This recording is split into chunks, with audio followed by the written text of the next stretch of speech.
Hello students, this is your second part of video for chapter number 2 from civics.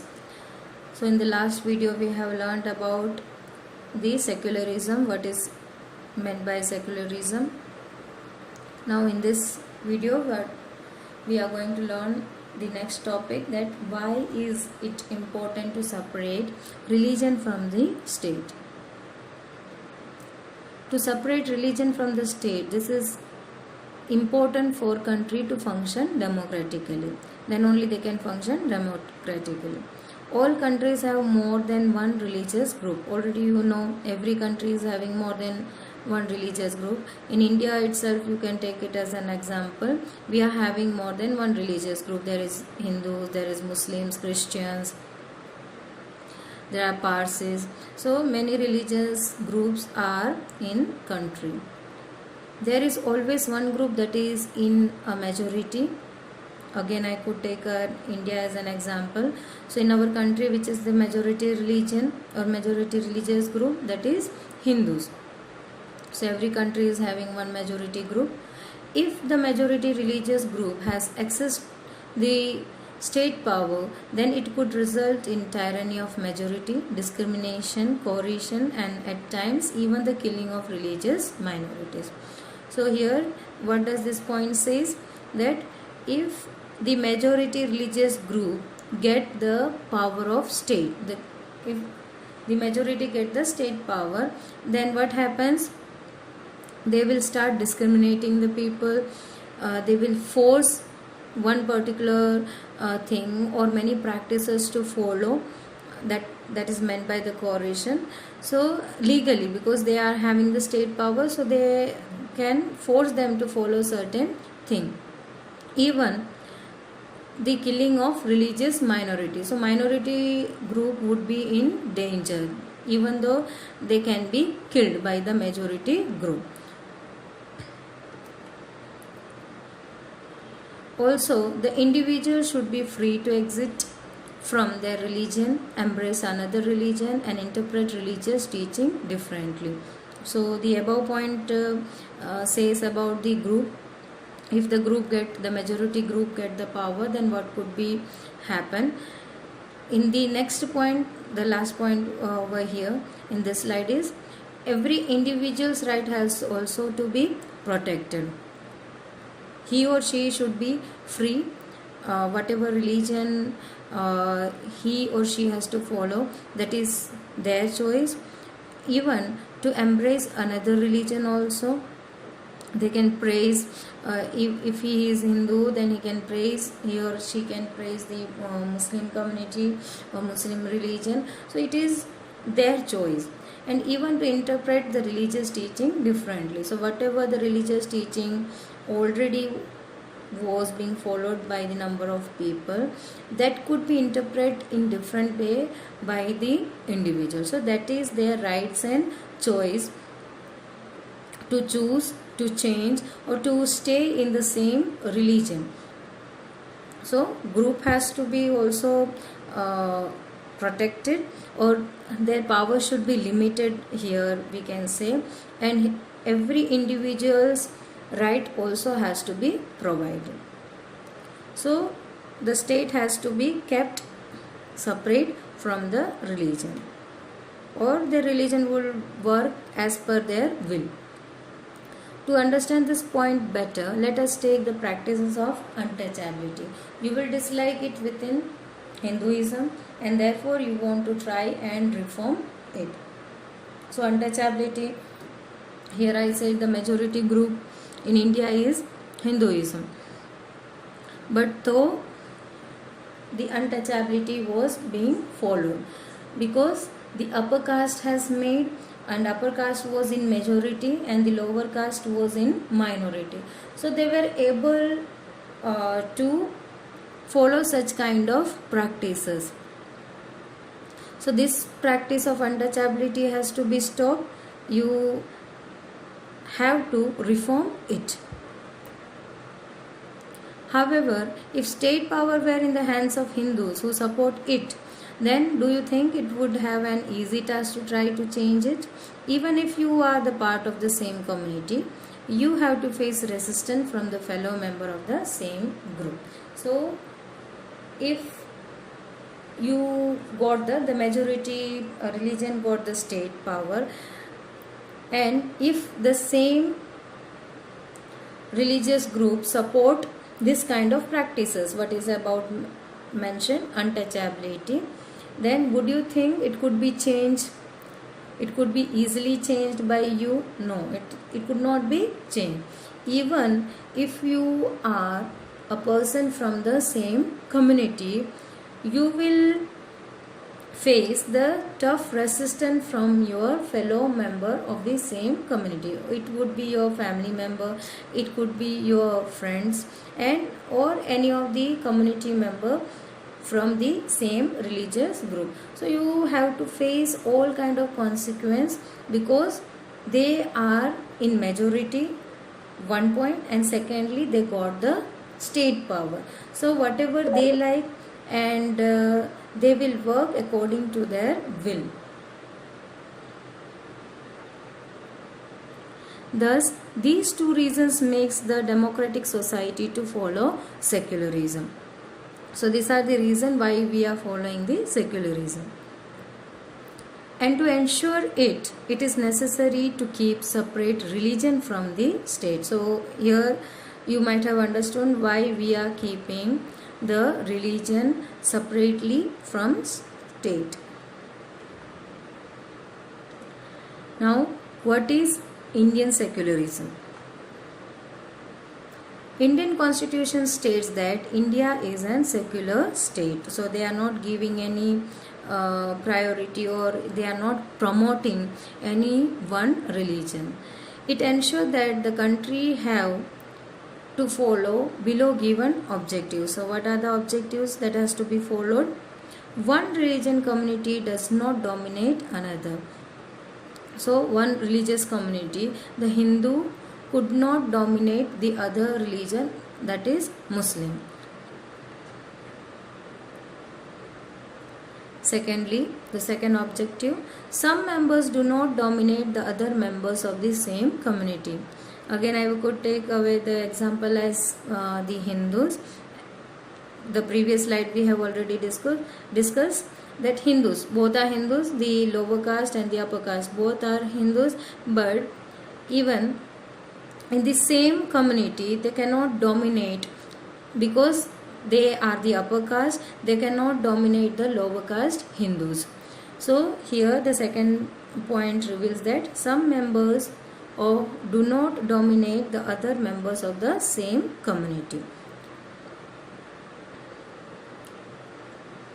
Now, state does not enforce any particular religion nor take away religious freedom of individual. So, state is not having any power to enforce anything in the religious community or to the particular religion, or nor they can take away the religious freedom of individual. The individual is having every right to follow any of the religion what he or she is liking. Indian secularism works in the following three ways. Now what are the three ways? Firstly, the Indian states does not support any one religion. They are not promoting or they are not supporting. Government offices and schools, law courts, police stations are not allowed to promote or display any one religions. So you cannot see any kind of festivals are being celebrated in these government forms, but this can be done in private school. So I have written that in bracket. Private schools can celebrate any of the festivals of any particular religion, but this was not being done in any kind of government firms. Public holidays are being announced on that days. It does not interfere with religious practices. So state is not having any rights, or it does not interfere in the religious practices. Now what kind of religious practices? Like Hindus used to put tika on the forehead, the Muslim having the practices of just growing beard. The Muslim men used to grow beard, that is their sign. Sikh wear pagri, and even the Muslim women used to wear burqa. So these are some kind of religious practices. So the state does not interfere in this such kind of religious practices. These are the common thing I am saying. There are many more practices which are being followed by the number of religions. While here one example from your textbook it is given. While riding on two-wheelers, helmet is must. That already you know. One of the friend is asking to his Sikh friend, and his name was Paramjit, that as per the law you have to wear helmet. He is asking to his friend that as per law you have to wear helmet while riding a two-wheeler. Paramjit said, I will not be fined, and as pagri was very important part of our religion. So here Paramjit replied that nobody could fine him, and what was the reason? That he was wearing pagri, and that pagri was the religious practice of their religion. So nobody could fine. So state here just provide the permission to the Sikh community that they can follow their religious practice. So they are not interfering in the religious practice. So government cannot force any of the Sikh community people to wear helmets. So they are not following the law which was being implemented to each and every citizen of that country. Thirdly, it intervenes in the religion in order to end a social practices that violates the fundamental constitution, banned untouchability. Let's understand over here. So in second point what we have learned, that the state does not interfere. But third point, what does it say?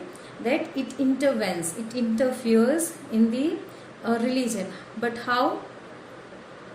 To end any kind of social practices which violates the fundamental right of the people. So here one example is given, that untouchability. So this was the religious practice and it was violating the fundamental right of the people. So it was banned and abolished. State intervention, the third point we are going to discuss. Can we do anything in the name of religion? This is the question. Then answer would be no. In the name of religion we cannot hurt, we cannot ask any person to do certain things, we cannot harm them in any way, we cannot discriminate, we cannot ill-treat them. So that is the wrong way. So the answer is no. In the name of religion we cannot do anything what we want. Here government may intervene if human rights are violated, like untouchability. It was a religious practice but it was banned because it was discriminating the people in the name of religion. In positive way also government intervene. It support religious community to set up schools and colleges by providing grants, by promoting and allowing to set up madrasa, that is religious teaching school for Muslims. So it is not all done in negative way, like for banning or abolishing such kind of practices. In positive way also the government intervene in religious group, like for the Muslims they also provide grants to set up a school. In Muslim it is known as madrasa, where the religious teaching is being taught to the kids, their languages, their holy books are being taught and read. So to set up the school and colleges, the government provide grants to the religious group. Indian secularism and secularism of other countries. Secularism in USA, that was first amendment of the constitution. In Indian secularism, there is no strict separation between religion and the state, as it is in USA. So there is no separation between the religion and state. Not strict separation. There is separation but not strict separation as the USA is having. So USA, see the second point, makes the strict separation between the state and religion. Indian secularism, state can intervene in the religious affair like banning the untouchability that we have already learned. Then see the next point, means that neither the state nor religion can interfere in the affairs of the one another. So in USA, nor the state or nor the religious group interferes in each other's matter. This interfere is always based on ideal grounds. Here in Indian secularism, they are intervening or interfering but on ideal grounds. It is not like that just the governments interfere in each and every matter of the religious practices. There would be certain ideal grounds like untouchability. In the name of religions, they are violating the fundamental rights, so they are interfering, so the state is interfering. Lastly, the example, secularism in USA. In February 2004, France passed a law banning students from wearing any conspicuous religious or political sign or symbol. So USA has banned this kind of things. They cannot wear any religious sign or political sign or symbol. Indian secularism, at the same time, the strategy of non-interference is also followed, not like France. So here they are allowing to carry the religious symbol also, they can carry the political sign also. So they are free to follow anything or to practice anything. So this was the last topic of our chapter, the secularism in India and the secularism in other countries. Hope you have understood each and every topic of this chapter. If you are having any query, please ask in the message or by messaging me. Till then, stay tuned for the next video. Thank you.